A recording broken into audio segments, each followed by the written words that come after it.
gravity bring it down naturally. The lightning is from strobe lights, and the thunder is coming from speakers around Old Mexico. It's a very simple system.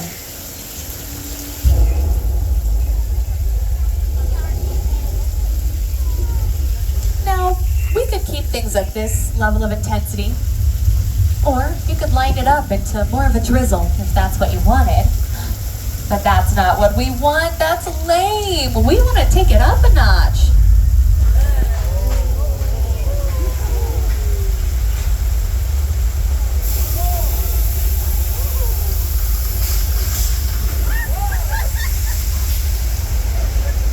That flash flood worked like a charm, and that water is going to flow right back under the bridge to be recycled for our next weather demonstration. Now, I love the flash flood. I think it's so much fun. It's so unique to Universal, as they were here to work on Quentin Tarantino's Once Upon a Time in Hollywood. And as we exit Six Point Station, it was used to represent the entire ocean when they filmed the classic TV show McHale's Navy back in the day. They would put model miniature boats on the water, create their own waves, and with a little camera trick we call it a forced perspective, they were able to make those miniature boats look like they're...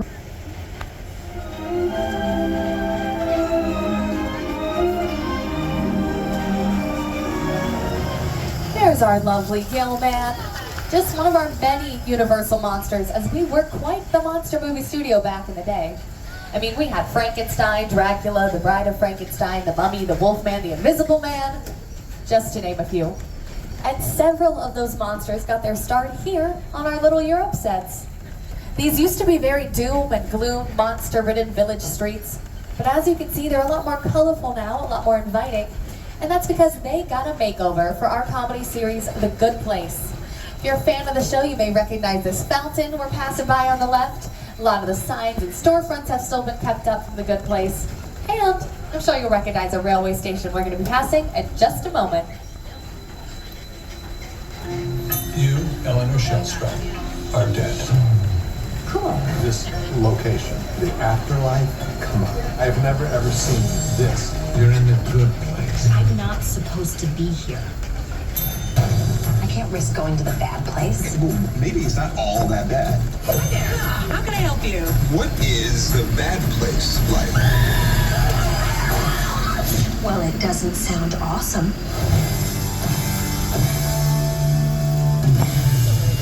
Of course, these sets go way further back than The Good Place. They were actually built just before the 1930s for our film.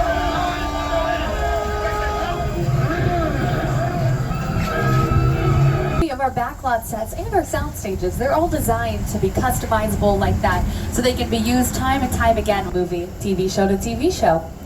But now I've got a quick tour update for everyone because we are approximately at the halfway mark, so I just want to remind everybody to stay seated during the entire tour.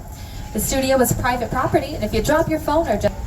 But don't worry, we did have a big shark problem, but you'll see coming up on your right that we did catch the shark. It's all strung up, we got nothing to worry about. And we're just gonna enjoy this gloomy little beach day here at Amity Island. Don't worry, you don't have to get in the water. I know it's pretty cold today, but we'll just drive past and visit.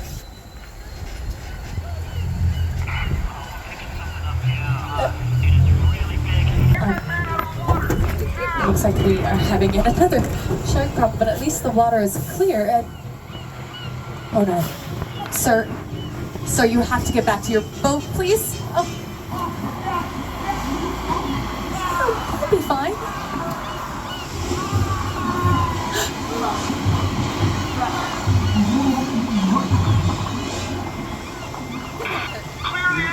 Okay, I am so sorry you folks had to see that.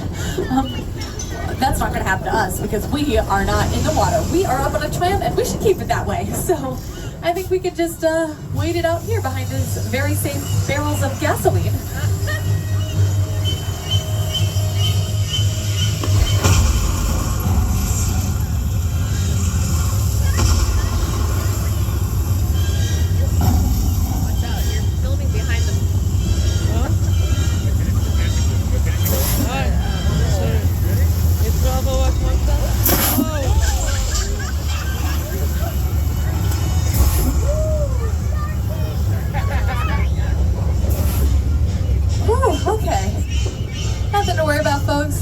a real shark. It was just our mechanical shark, Bruce.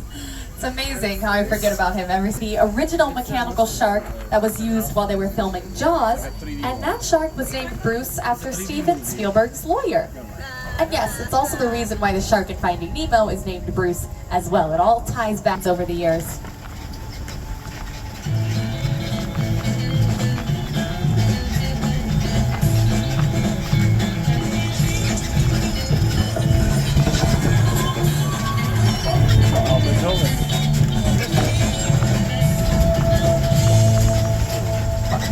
Mini. Yes. But that's not why I'm playing this music. I'm playing it because you can also see Dom's Black Charger and several other Fast and Furious vehicles. You can also see Bumblebee and a Decepticon from the Transformers series kind of hiding out in the back corner over there. And some of you may also recognize that nice kind of cream color.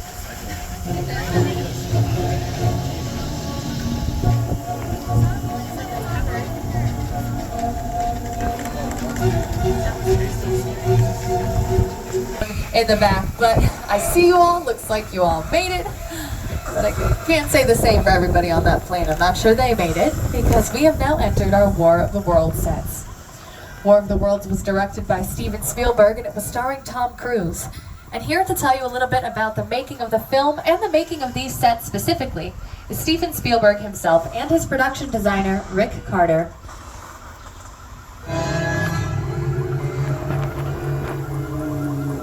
The airplane crash site set is a perfect example of a set that is all designed around a vision that Steven had. When we first began to sit down to talk about the War of the Worlds, I thought, what if the 747 goes down right in a big neighborhood? Because it's just something you don't see. Over there,